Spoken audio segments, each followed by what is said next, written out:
Sapete, ultimamente stavo iniziando a pormi queste domande. Cos'è che rende un videogioco single player così unico e così indimenticabile? Il gameplay, forse? Le colonne sonore? La grafica?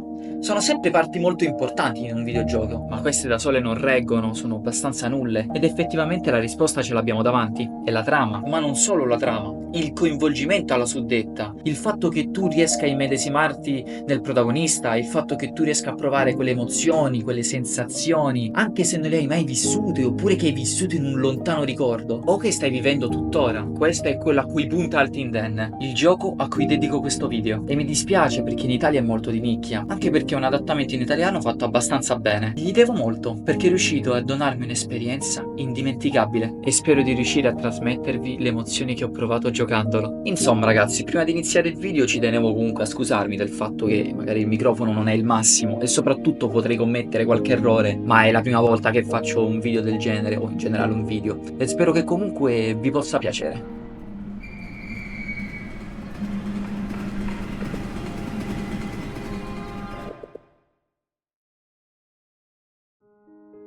Il gioco è un'avventura grafica ambientato nelle Filippine. Il protagonista dell'opera è Mark, un ragazzo come tanti, appassionato di videogiochi, di musica e amante di quei momenti di tranquillità, essendo che si perde molto spesso nei suoi pensieri. Come ogni ragazzo della sua età, ovviamente deve andare a scuola. È lì che faremo la conoscenza dei migliori amici di Mark. Riddle, un artista che ama la fotografia, i film, ma soprattutto quell'amico che Mark prende molto di ispirazione. E Katie, un'amica che secondo me tutti noi meriteremmo di avere, una ragazza che nel momento del bisogno c'è e ci sarà sempre. Louise, una ragazza molto intelligente e severa. Abbiamo Nicole, la coprotagonista, nonché la cotta di Mark. Un personaggio molto testardo e divertente, ma anche molto interessante. E Ryan. È Ryan, un ragazzo che dedica la sua vita allo sport e al basket.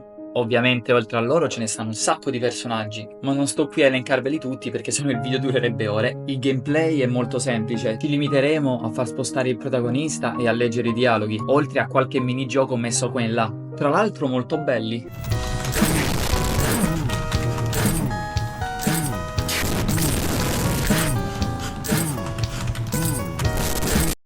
Beh, stavamo dicendo, ci sta la possibilità di utilizzare il telefono, dove potremmo rispondere a chat e vedere i post addirittura delle persone, che ci darà il contesto sul mondo stesso ed è molto importante, tenetevelo a mente. Il gioco, per darvi quel senso di libertà, di poter fare tutto, vi dà anche delle opzioni da scegliere. Ad esempio, rispondere in un determinato modo a un personaggio, oppure quale biscotti prendere. Però la cosa che mi è piaciuta di più di tutto questo è il bilanciamento tra il meme e il serio. Tutto è bilanciato alla perfezione. Non c'è magari una scena che viene sminuita da un meme o dall'altro, è tutto perfettamente bilanciato, tutto al giusto peso.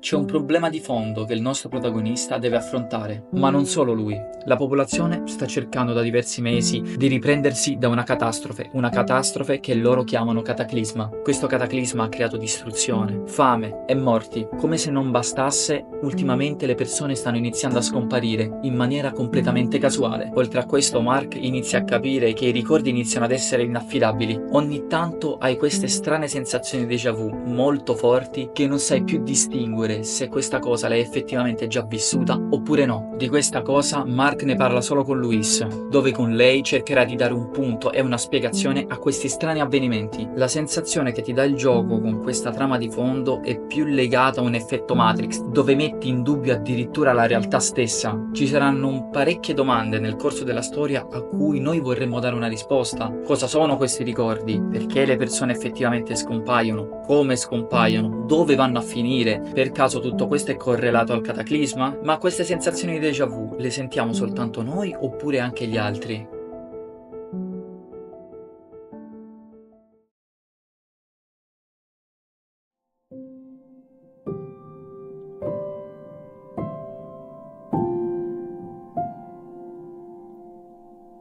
La mia esperienza con questo gioco potrei definirla come un abbraccio rassicurante, un calore piacevole che senti costantemente dentro di te e che non se ne va via facilmente. E tutto questo deriva dalle host stupende, dalle sensazioni nostalgiche, dalla tranquillità che il gioco emana. Ma non solo, la maggior parte del lavoro lo fanno i personaggi. Ognuno di loro ha un suo perché. Non fa determinate cose perché sì, non è messo lì a caso.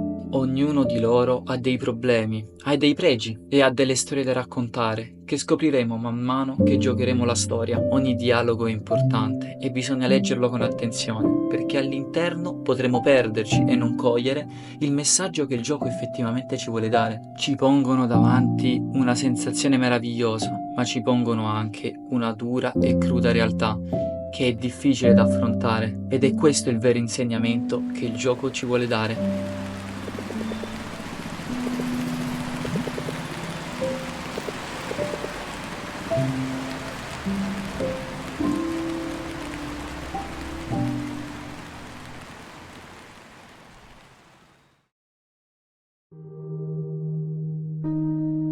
L'apatia, non riuscire a provare più nessuna emozione, guardare il calendario, scoprire che i giorni sono volati senza che nemmeno te ne accorgessi, non riuscire più a ritrovare quella felicità e la soddisfazione anche nelle piccole cose. Porgersi le giuste domande, guardarsi allo specchio e chiedersi il perché mi sento così, come sto realmente, chi voglio essere o cosa voglio, per cercare di rendersi consapevoli delle proprie emozioni e di chi siamo realmente.